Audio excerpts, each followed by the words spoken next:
Well, hello everybody, and welcome to episode number one of the Denver Bronco Roundup. My name is Keith Brugman. I'm so happy to be with you. We are a proud podcast of the Denver Bronco, the Rocky Mountain Sports Network. So, I just wanted to start this evening, podcast number one, with just a few shout outs. First, thank you, Matt Staffiero. He's the founder of the Rocky Mountain Sports Network, host of the Breakdown, and he's the one who believed in me, gave me that opportunity just over a year ago, and I appreciate that. Also, another Fourth and 99 former castmate, podcast mate, and that's Mr. David Slade. So David went on to a few other things. He went on to take Willow Seasonings and Blends to number one, and I mean that literally. He was it's for the American Royal Association. He took it. He took first place. So last shout out I got to give is to my beautiful wife. She allowed me to scream at the TV, transform rooms in our house, spend countless hours watching footage of NFL, college bowl games, combines, senior bowls. You know, you get the drill. So thank you, Deborah. Now, I guess it's about time to get everything started. If anybody watched the show before, or kind of, I guess you could say the lead up to the show, this is me and a special co-host each show. So without further ado. You talking to me? Give him a heater. You're the best. I'm the worst. It's time to bring in the big guns. Finally. Here's the deal. I'm the best there is. Plain and simple. Well, welcome, Mr. Jody Moncrief. How we doing, bud? Good. How are you, Keith? Doing fantastic, man. I'm excited. It's episode Me too. one. It's the Denver Bronco Roundup. It's everything that we've been looking forward to. At least I've been looking forward to for quite some time. So, hey, you're the guest co-host. Let's kick it off. Let's tell us a little bit about you. Just a little bit about me. Just was a casual Broncos fan. I followed the old Fourth and 99. That's where I kind of started following you guys, and then Matt had posted that he was looking for some help, and I thought I'd give it a try, get my feet wet.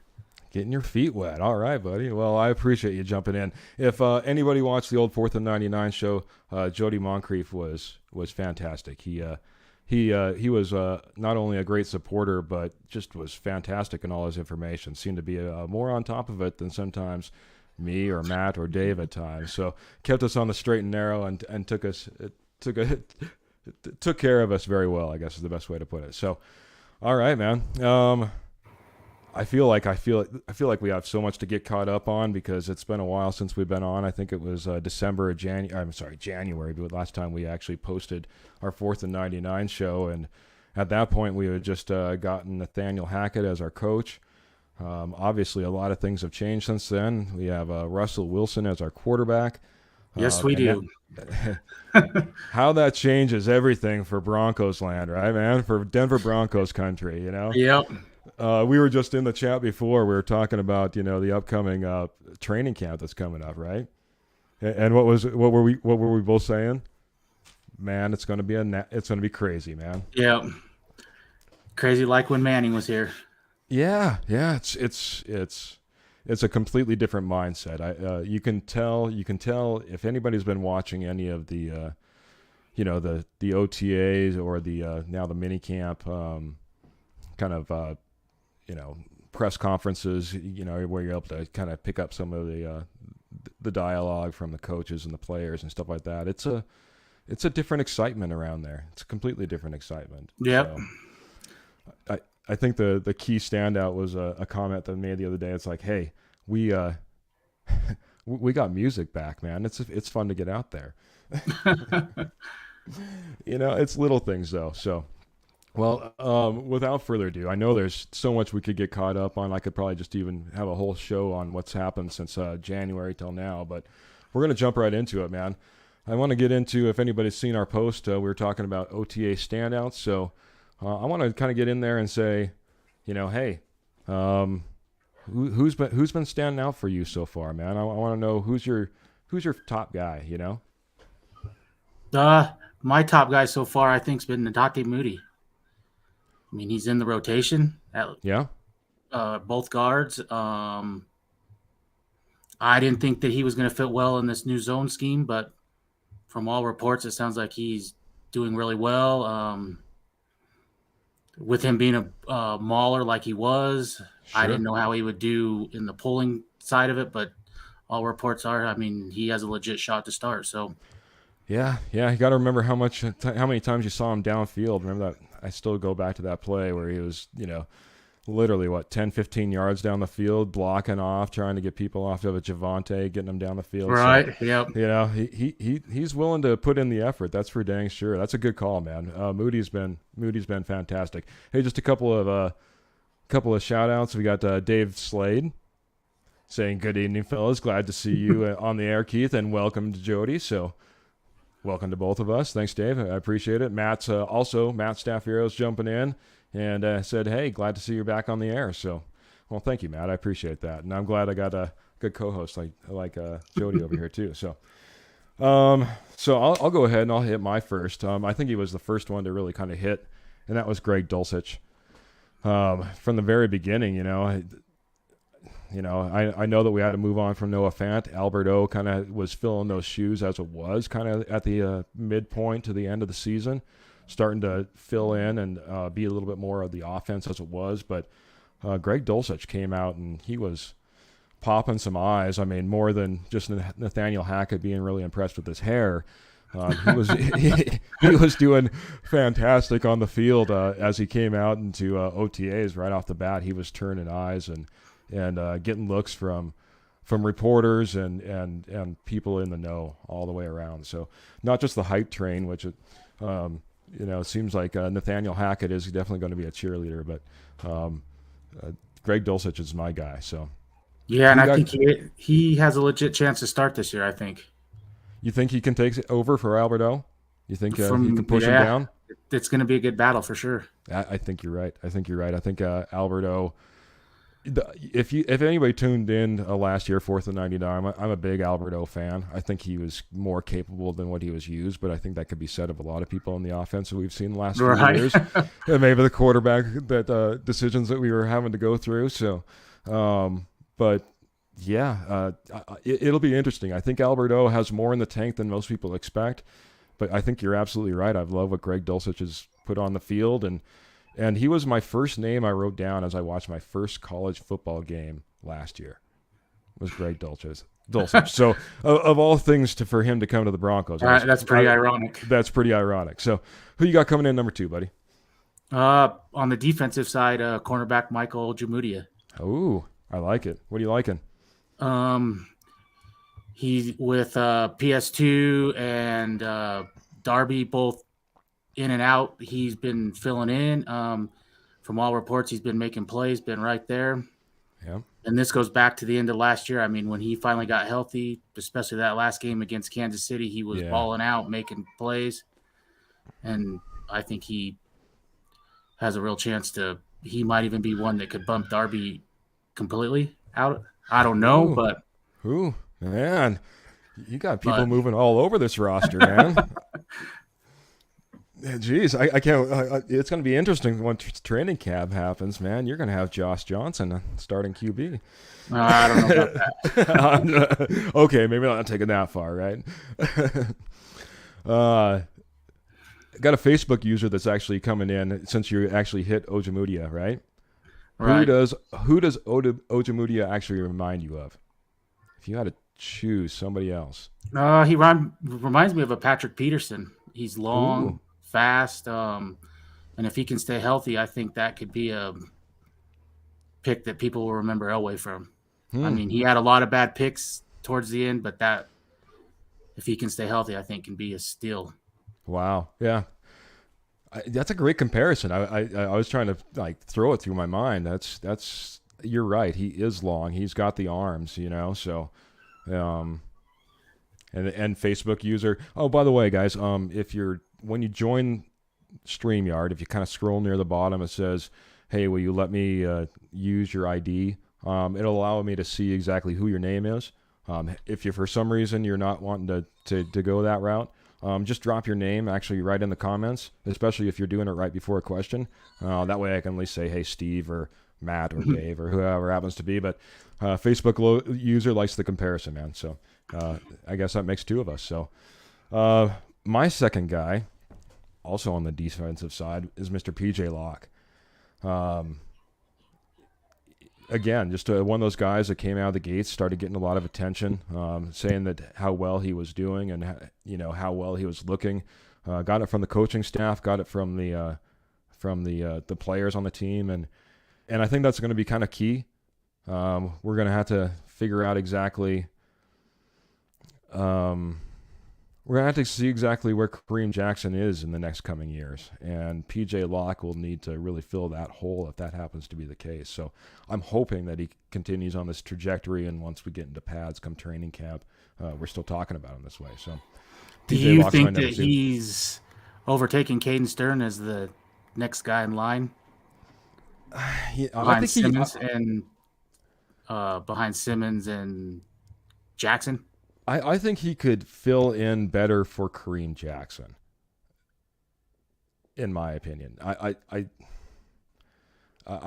just like the way he plays. He plays hard and he plays fast, and I know the Caden Stearns looks really good, but I still see him sitting at a 2 in either the free safety or the strong safety spot behind even PJ Locke if he hits that, So that's my that's my assessment, but a lot of training camp to go. And man, it's so weird trying to evaluate these players when you haven't seen any really good footage. You're just doing it off a say for right now. And we got a completely different schemes, right? So, well, I should say different schemes on offense.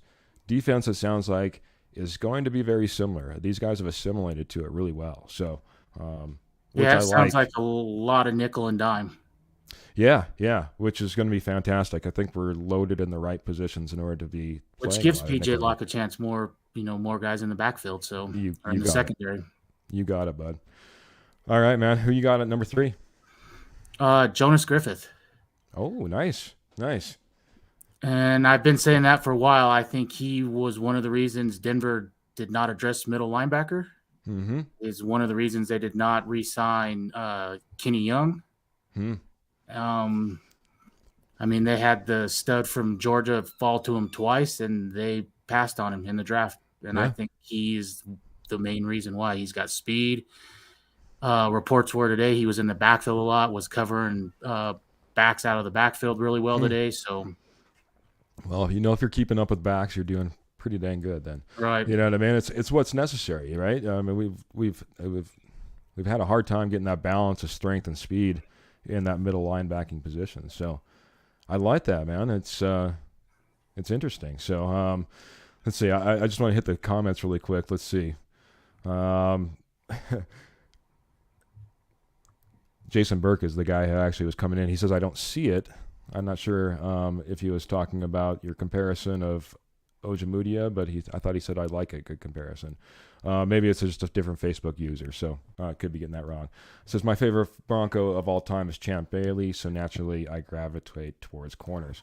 So I think that's our second Mr. Jason Burke coming in and saying he likes Champ Bailey as a comparison. So I like that too. I'll be honest, Patrick Peterson was always some guy that honestly, when he was drafted, I was kind of hoping he'd come to the Broncos, and then for years and years, as things look like they may not always be Patrick Peterson in a Cardinals uniform, every time that came about, I was always looking to add him to the roster as well. So, right.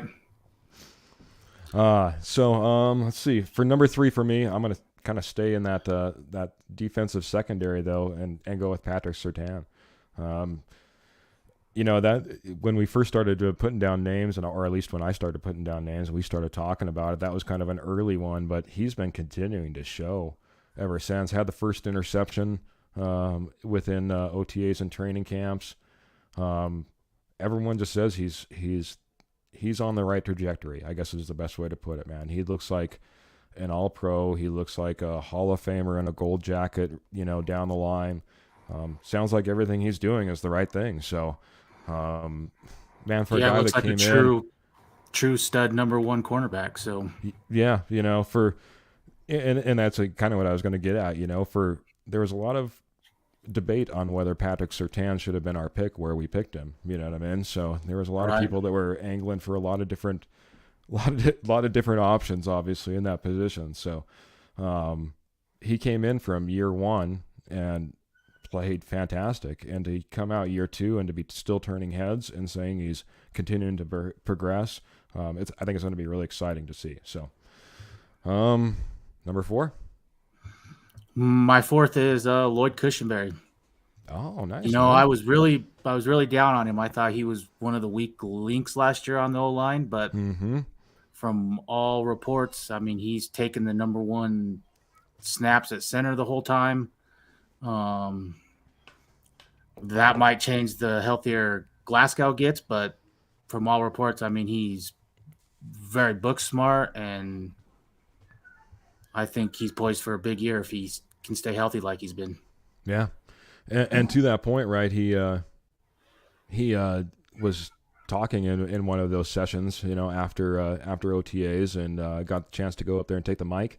One of the first things he said is, as far as his training and his process, is that he went out months earlier out to San Diego and started getting snap counts with Russell Wilson when he was out there, just to get the feel, just to be able to, hey, that center exchange is everything. That cadence is everything. Big. You know what I mean? So for him to go out to his little mock Denver Broncos field that he's put out there in San Diego that we saw, that was the first time we saw any type of highlights of Russell Wilson throwing to anybody, was in his little mocked up field. But for him to go out there and get those reps, I guess it's nice to see that focus. So, all right, well, I guess without further ado, my number 4 went a little bit off script. I'm going Nathaniel Hackett. He's been a standout in training camp, man. Honestly, I mean, I don't care if he's actually been back there and doing drills and taking the ball and, acting as if he's the running back or whoever it happens to be, but also he's completely changed the mindset of this team. You can tell, he's there was just one that I was watching today where he's like, yeah, we walked into the room and there was, what was it? Kareem Jackson and Jerry Jeudy up on this big video board that looked like it was Mortal Kombat, and I'm like, what's going on? And they had a shooting contest to see who would go first in our trivia between offense and defense. He's like, it's just fun, it's exciting, and so it's fantastic. I think what he's brought to this team, what the mindset that he's brought, the positivity that he's brought. Music's back on the field. People are out there having fun. It just seems like this team is tuned in at a different level, and I don't think it just has to do with Russell Wilson. Right. No, I totally agree. The one thing I hope he does is focus on the defensive side too, and not be like Vic and only one side of the ball where his forte was. Yeah, this is true. It's from everything he said, he's sounds like he's interacting well with the defense. But yeah, you're absolutely right. Hopefully it is both sides. It sounds like it's a team type of thing though. Those guys are coming out and they're talking. It's not just offensive minded guys, which, like I said, it's a different change of mindset. Those guys, you can tell those guys are kind of biting their tongue as they're trying to get up there and say how great it is, but don't want to make it sound too bad on old Vic. You know what I mean? I think they respected Vic, but they, it was a tough environment to play within. So he's an old school coach. We knew that from the beginning, right? Yep. All right. So kind of going on our script, if anybody saw what we had put out on the Rocky Mountain Sports Network or the Denver Bronco Roundup Facebook page, this was the big question. I want to pose it to you, and then I can jump in, or we can go back and forth. So, do you think Russell Wilson can take the Denver Broncos into the playoffs in 2022? Oh, I very much think he can. You very much think he can. Okay, man. This team, even going back to 2015, Manning did not play great that year. Brock had good moments, but since 2014, this team has lacked a true elite quarterback, and I think they have found one. Yeah.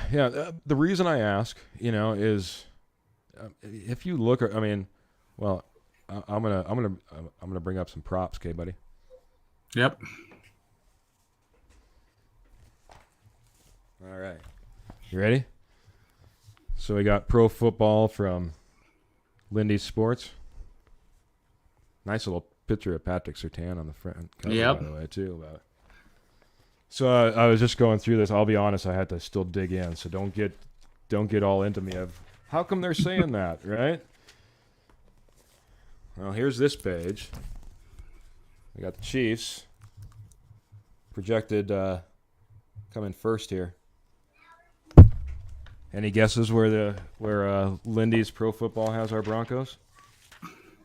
I've seen them in fourth, maybe. I've seen them anywhere from first to fourth. They got them in fourth, buddy. I'll get the page all lined up here, but they got them in fourth. So I think more than anything, I guess what I'm going after there is got the page. Sorry, thought I had it all lined up. Fourth. Got a lot of competition. They do. We got a lot of competition. Do you think do you think that we take first in the AFC West? I think we'll be in the mix for sure. You still got to give it to Kansas City. They're the champs. They've been there, done that. And until someone can knock them, from the top, I'll still put Kansas City 1. But Denver's right there. Okay, I think the loss of Hill is going to be huge for KC.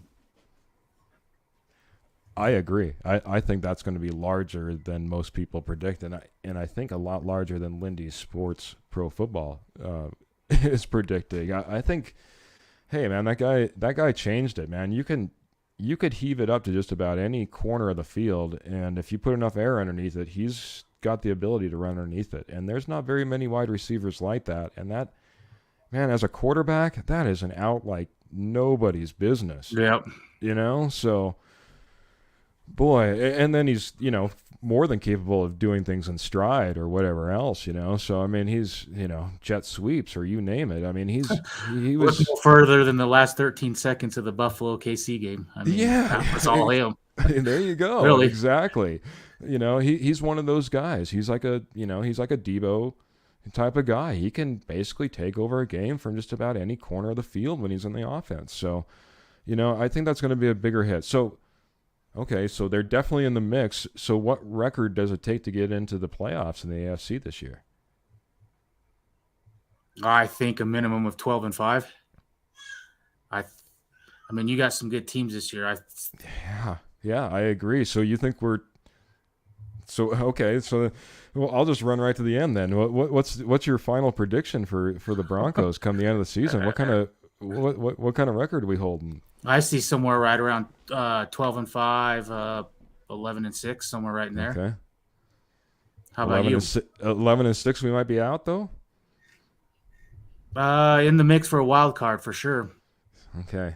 You got some good teams. You got Baltimore, Cincinnati, Cleveland's a wild card. I don't know what to think there. What to think there. You got 4 teams in the West. Yeah. I think Miami looks good on paper. Yeah.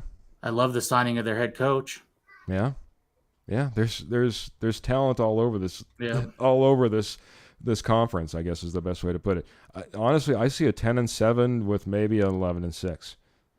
I think it's going to be still very difficult to get the wins in the schedule that we have. I think. I was talking before with somebody, and I said I think the biggest thing is really managing these Monday night, Thursday night, Sunday night games, right? Right. We got 5 if I remember correctly. Is that correct? Do you remember 5? 5 primetime games, and 5 primetime. That's not games. counting Christmas or London.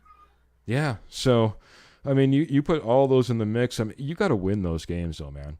Because you're on the backsides of Sundays and Thursdays and Monday night games and London games, you're going to have short weeks on one side or the other.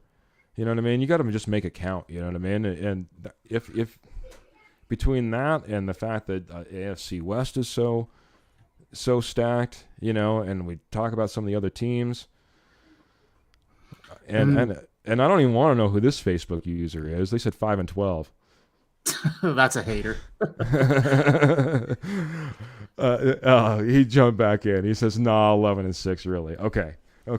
Thank goodness. I was like, "Geez, we already got our first hater of the episode 1 chiming in. We're not even that far in." So, Danny, yes, this will be posted on YouTube later. We'll make sure we get it out. So make sure you pick it up. That was Mr. John Beelan that was coming in on the 5-12 and 11-6. So.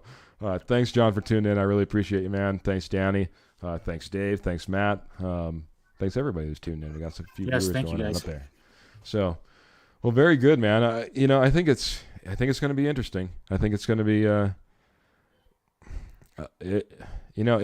we have all the pieces in place, right? It feels magical, right? But right, it's not like it's going to be like a free run right to the Super Bowl either, man. We got a tough ride, and like I said, man, those Sunday night and those Thursday night and those Monday night and those London games are awesome, but you got to take advantage of them. If not, you know what I mean? It's like not only does it put you one down and your mindset's a little bit different, but you've also wasted that week, or you got it turned around really quick because you got another game coming up. You know what I mean? Right. I think we'll do well, but if we get out with, like I said, with kind of that 11-6, 12-5 record, I think that's where we'll sit. So, all right, bud.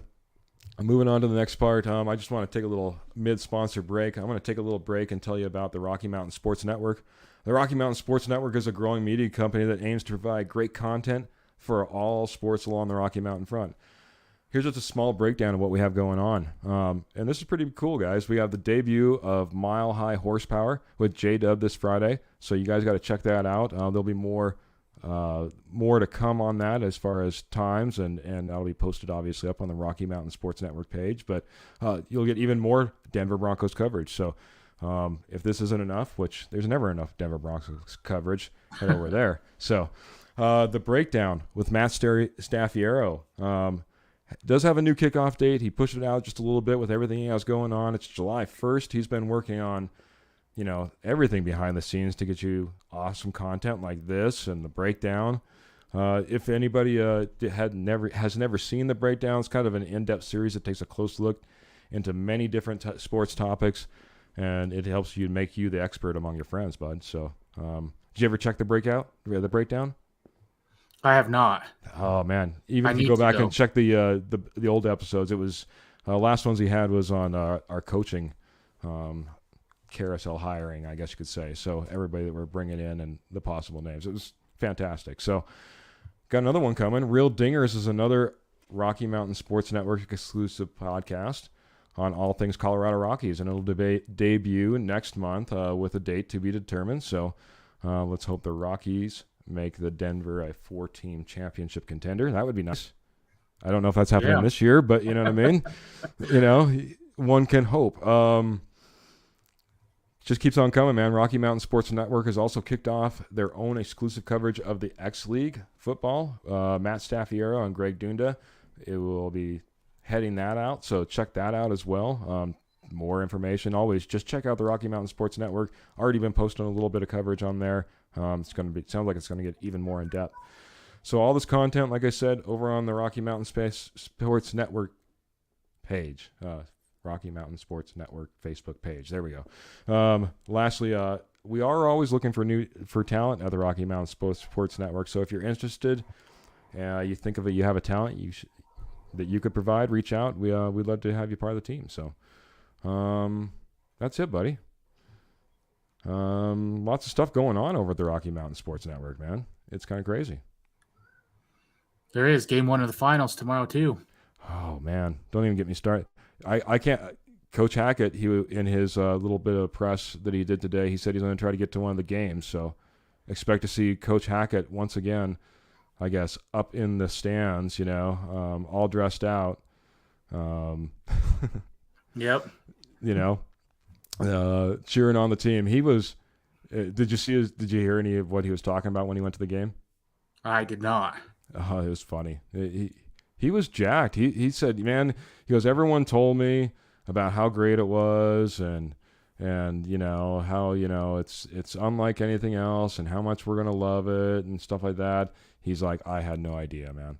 I had no idea what I was in for, man. He goes, all of a sudden he goes, just the speed of the game and the intensity of the crowd, it just, it seems like he's a guy that, it takes quite a bit to get him excited, man. He got excited going to that Colorado Avalanche game, man. And I can't blame him, man. Stanley Cup Finals, man. It's been a long time coming, man. I can't wait. So yeah, I've never been to a game before, so. Oh, I've never been to a game either, but I'll tell you what, man. Watching it with my good friend Jeremy Dressler. Jeremy, if you're out there watching, I appreciate it.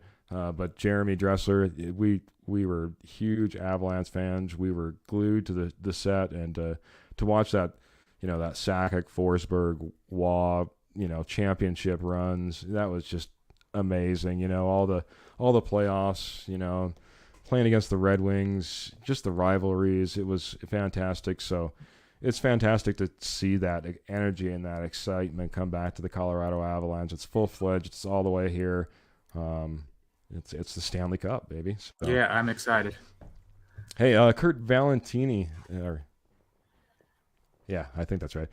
I'm sorry, Kurt, if I messed up your name. So let's see. He has a question for us. You ready for it? Yeah. Where does Hamler fit in? Is 3 wide receiver set automatically Jerry, Sutton, and Patrick, or does Hamler have to get on the field? I think you got to find room for Hamler. I mean, speed. Yeah. Yep. And all reports that knee injury and stuff, he's looking fast as ever. So. Yeah. It sounds like he's been hitting the field really good. In fact, Hackett said in his little bit of press today, he said, I was really surprised from the day that I saw him. He was out there, running ghost routes, out on the field. He's like, I didn't think he'd be to that point, already, So that was when, like I said, when he first saw him, and now we're all the way through OTAs and halfway through minicamp. So, yeah, Kurt comes in. He said his speed is unmatched on this team. I'd have to agree, Kurt. Hamler was always a favorite for me, right up there. Honestly, I was kind of always felt bad that Deshaun Hamilton never got the chance, that maybe some other wide receivers did. I always wanted to see him a little bit more. He was a speed guy, but obviously Hamler is that guy as well, and has shown well, and can't wait to get him back out on the field. Always hate to see a guy go down. I don't care if it's Hamler or Glasgow went through his injury too. What a brutal injury, and he talked about tearing 2 ligaments and broken bones, and you know what I mean. It's like guy's coming a long way back, and hats off to him. I know there's a lot of people out there that don't like the millions of dollars that float around the NFL. He took a pay cut to come back to the Broncos because he wanted to be part of this. So just a shout out to Mr. Glasgow, that is. So, but yeah, Hamler would be great to get back on the field. All right, buddy. We're coming up on one of our last topics, and this year the Denver Broncos are not adding a name to the Ring of Fame. But it's not an uncelebrating year. They're going to be celebrating the 25th anniversary of Super Bowl 32, which, of course, was the Denver Broncos' first win. So yep. I just wanted to highlight a little bit about that championship team and their Super Bowl win. So I know that we talked a little bit. There's an age discrepancy between me and you. So you were a youngin' when they took home that Super Bowl. I was. How old are you, buddy? 12. 12, breaking down defenses. Yeah. Seeing the open man. Why didn't you check? What, if anything, do you remember from that? I mean, I'm sure there's things that you remember, but what do you remember from that game? So, the big one that they always show, the helicopter dive from Elway. Yeah, that was a big one. That was a huge one, man. It's funny. After I decided to come up with this topic, I thought it was only my right to do my due diligence, right? And I went back and I rewatched all of Super Bowl 32, which if you ever get a chance, you have like 2.5 hours. It's available on YouTube and it's fantastic. But man, it was great to go back and watch. One of the things that really just stood out to me is how much Antonio Freeman from the Green Bay Packers was taking over that game early. Yep. He was on fire, man. He anything thrown his direction, he was coming down with. He was pretty much the offense for Green Bay to begin with. And I remember, again, being a little bit older, thinking at the time, I'm like, I think I'm looking at the MVP of the Super Bowl. Because this was not just a romp, you know what I mean? Denver romped them out of it didn't feel like when we beat Atlanta, right? This was he the one that caught that touchdown in the corner right for the Packers' first score or second? Yes, sir. Yep. Tiptoed the line. Yep. He was just all over the field that day. After I watched the game, though, and I should probably back up, one of the things that I just remember, too, is how much the Super Bowl really meant. The year before, this will tell you the difference between me and you.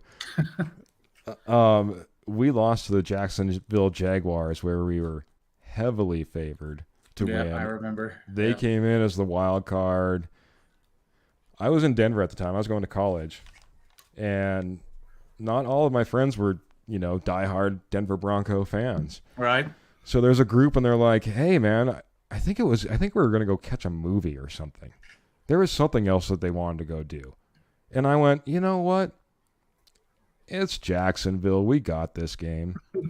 I'll go with you. I'll just catch up with it later. Oh, I caught up with it later, man. Holy cow. It blew my mind. We were lost. We were out of the playoffs. That was the end of the run. So when we end up going back and finally getting our Super Bowl, 97-98, right? Right. First round in the playoffs was Jacksonville. Yeah, and they put it to them. They put it to him, which was funny because literally kind of leading into the playoffs, the Broncos were kind of stumbling.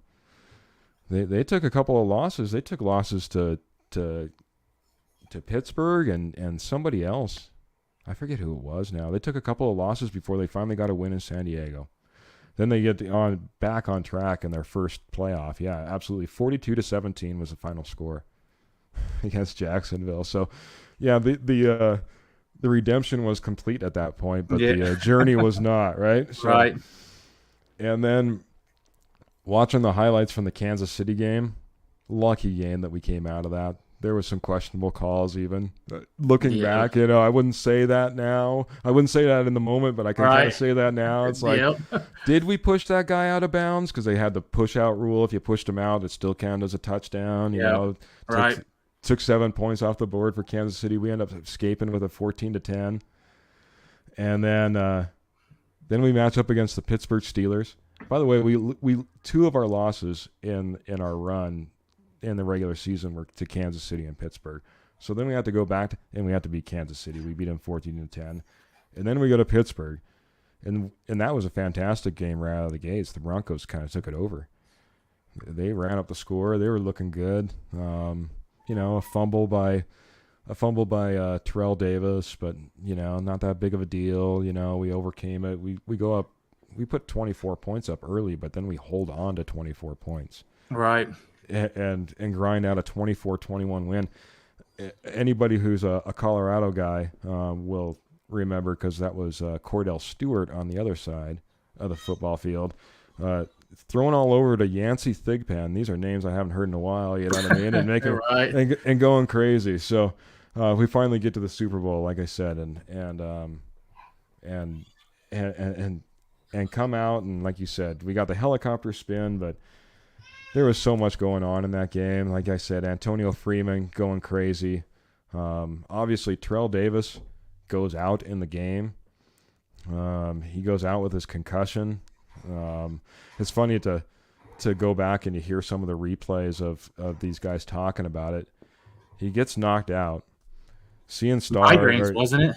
What's that? Yeah, and then ends up getting the migraine. He got the migraine from it too, right?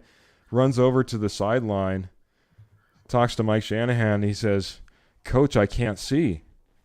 he goes, well, they'll never believe it's going to be a running play if you're not in there, and we're not just going to fake it to you. Yep. You don't need to see on this play. Just run left. Just run left.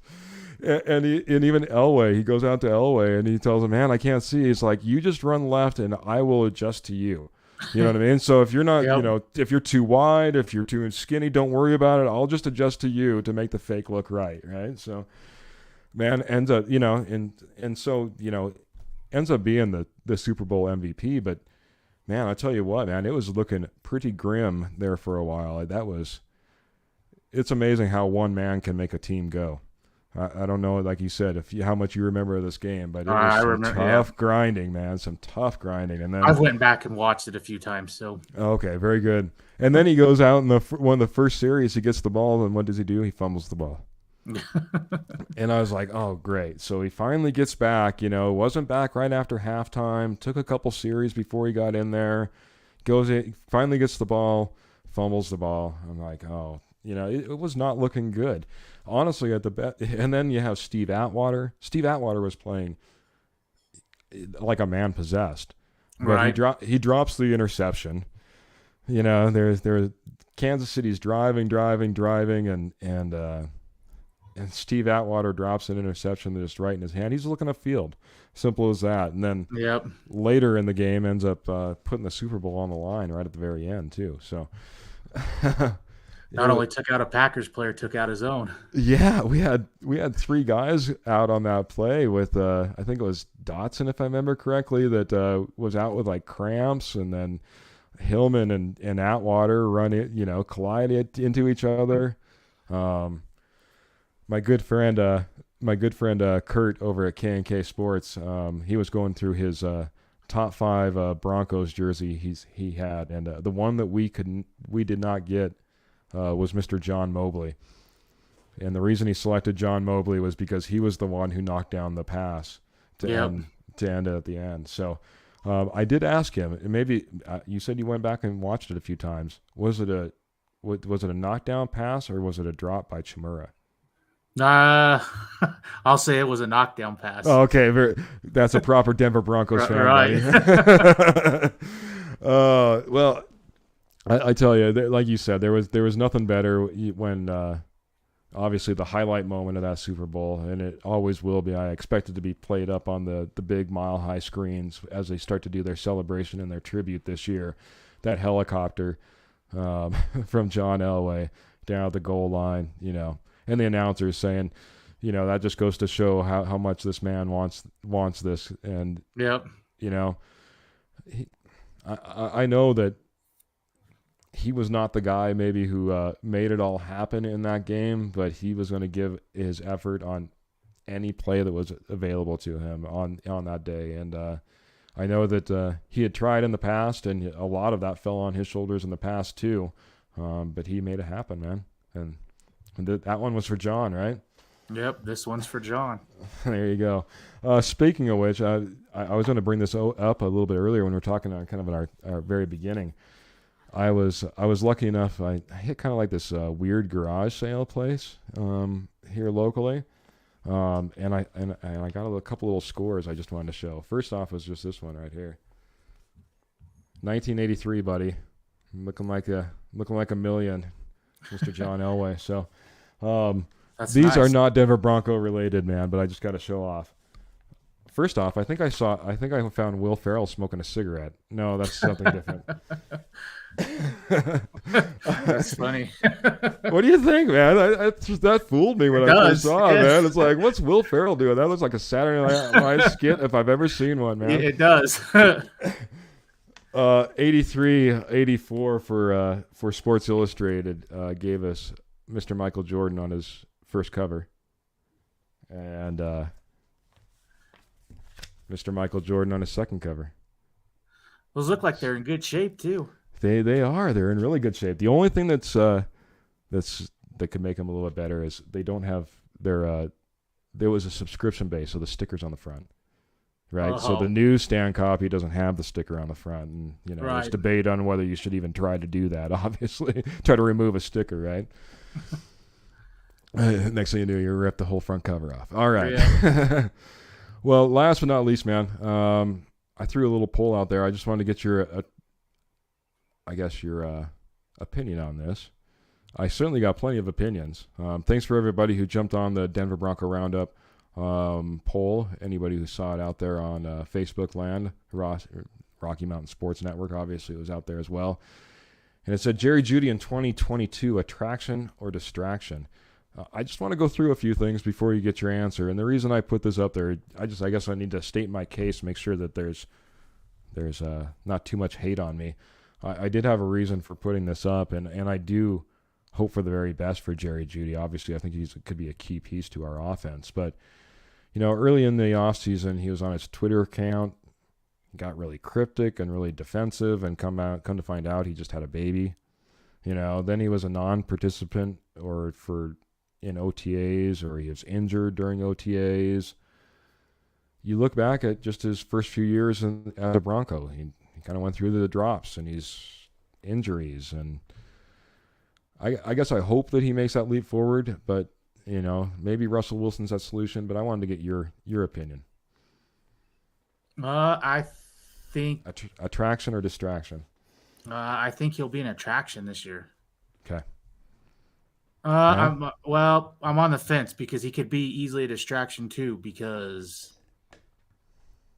is he going to take the number 3 wide receiver role? Okay, I think that's. Does he want to play outside? Does he want to play in the slot? That's a good question, man. He played some fill-in, right? And he's played in a few different positions now, right? Right. So, what do you think about Hamler kind of also nipping at his heels possibly? I mean, you got Hamler out there who's now looking good. Everyone's talking about him. He's healthy. And now we have Jeudy, who's absent from camp from time to time.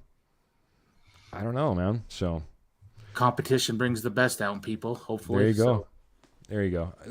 And honestly, like I said, to anybody that was out there listening, watching, that participated in that poll, believe me, there was plenty of people, and they said, we don't need distractions like my poll.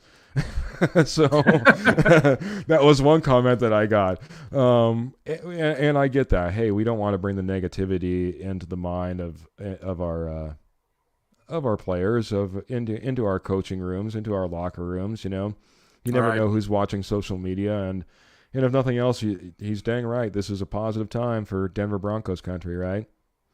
Positive time. So I'm hoping for the best. It was just disappointing to me when I saw him. He was out there, like I said, cryptic tweet.